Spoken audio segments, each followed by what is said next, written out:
Profe, siendo Colombia el primer país de habla hispana, aparte de países internacionales como Japón, China, Corea, Estados Unidos, India, ¿cierto? En especial,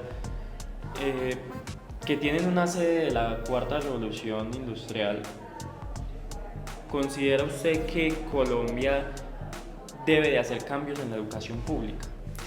Sí, definitivamente sí. Y los cambios deben ser estructurales a nivel de educación pública.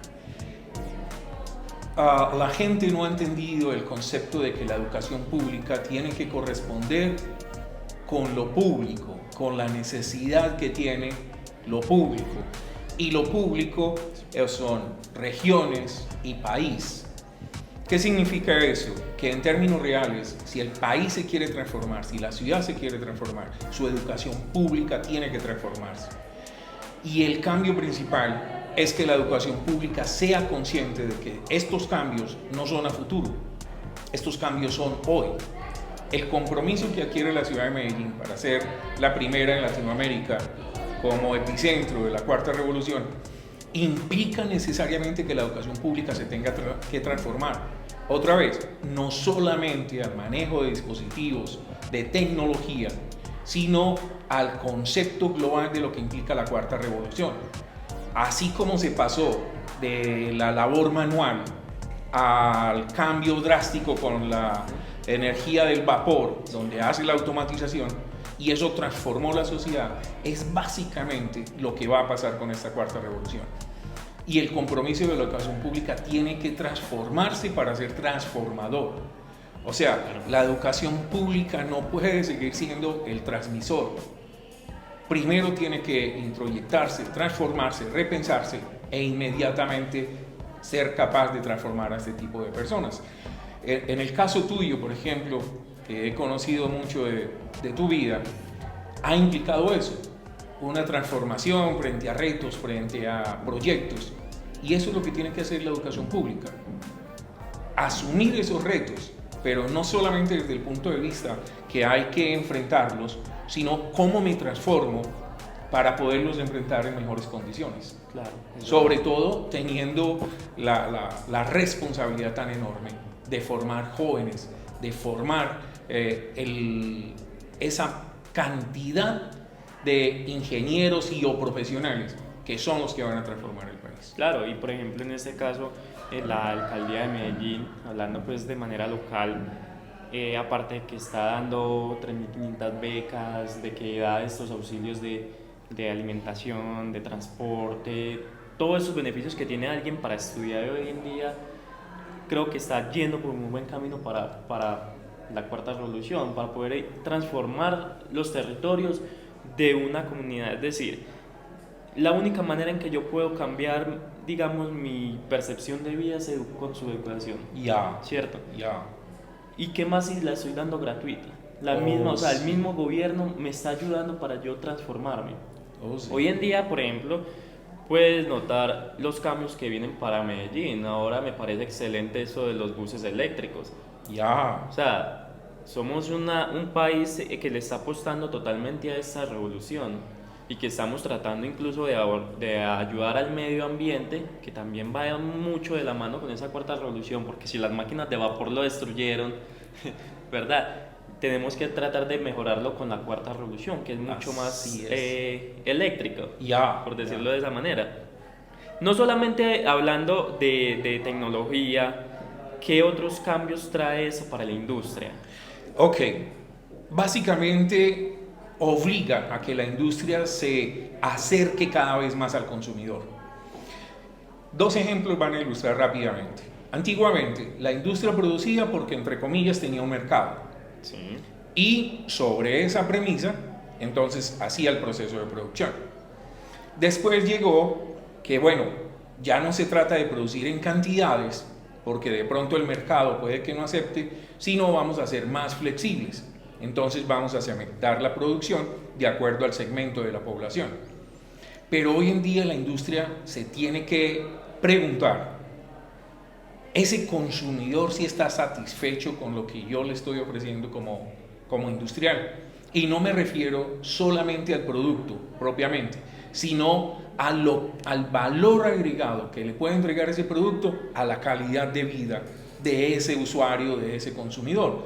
O sea, ya la industria no se trata solamente de producir, sino pensar el impacto que va a tener cualquier producto que ellos generen en la calidad de vida de ese consumidor final.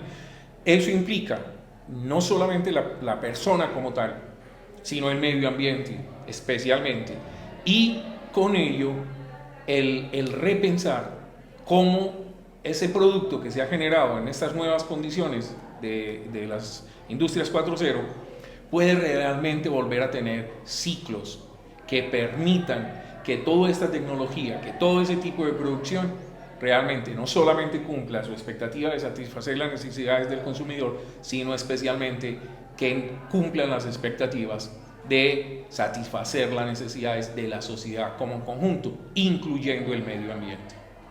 Muy interesante, la verdad. Ya. Muy, muy interesante. Bueno, pues una última pregunta como para ir terminando, ¿cierto? Es un tema bastante interesante y que deberíamos de todos abarcar. Ya. No solamente nosotros pues como consumidores también, consumidores de esta cuarta revolución, sino las universidades, que son las que deben de formar estas personas. Ya. ¿Qué trae como consecuencia para el empleo la cuarta revolución? Gigantescas oportunidades, especialmente para la gente joven, y se incluyen las personas adultas también. Pero para las personas jóvenes, en este momento ya en la ciudad de Medellín estaríamos hablando de que se requieren alrededor de 5 a 7 mil ingenieros para poder, entre comillas, abordar todo lo que implica la cuarta revolución.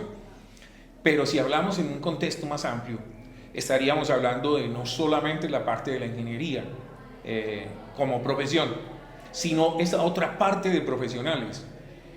En el caso concreto de Medellín y Antioquia como región, vienen proyectos muy grandes que precisamente deben estar inmersos en la cuarta revolución. Las vías a Urabá, en los puertos en Urabá, la salida de Medellín y de Antioquia al mar, el que la ciudad se convierta en un hub de pensamiento a nivel tecnológico, todo eso implica nuevas profesiones, todo eso implica que haya necesidad de que estos jóvenes, y especialmente la universidad, realmente se piensen para formar a estos jóvenes hacia esos nuevos empleos. Yo me atrevería a decir que rápidamente en un entorno de Industrias 4.0, para la ciudad de Medellín estaríamos hablando de un reto en forma general alrededor de 15 a 20 mil profesionales nuevos en un periodo de entre 5 a 7 años. Bastante. Oh, sí, definitivamente. O sea, hay mucho por construir y eso es una invitación pues para Medellín, Antioquia y Colombia, en todas las universidades, tanto privadas como públicas, en hacer esta transformación. Ya vemos el alcance que esta revolución tiene, ¿cierto? Y lo bueno que se nos viene pues para un futuro, ¿cierto? Así es. Para terminar, Freddy, ¿qué invitación tenemos para la audiencia pues, que nos incite participar de la cuarta revolución? Ok, básicamente la invitación se compone de dos elementos. El primero, no es solamente que ustedes como audiencia sean espectadores frente a lo que existe, sino que vayan un poquito más allá y se pregunten, se cuestionen y empiecen a indagar cómo los va a afectar esta cuarta revolución. Pero al mismo tiempo hay una pregunta bien interesante por hacerse, y es ¿cómo usted puede participar en la cuarta revolución? Y esa pregunta se la hago con un pequeño adendum. No es solamente, ok, voy a ser un profesional para la cuarta revolución, sino la pregunta es más interesante. ¿Usted cómo cree que le puede aportar a esos cambios en la cuarta revolución? Esa es la invitación. Muchas gracias, Freddy. Entonces, quedamos atentos y estaríamos compartiéndote el... Muchas gracias, John. Y ha sido un placer para mí. Muchas gracias. Ok.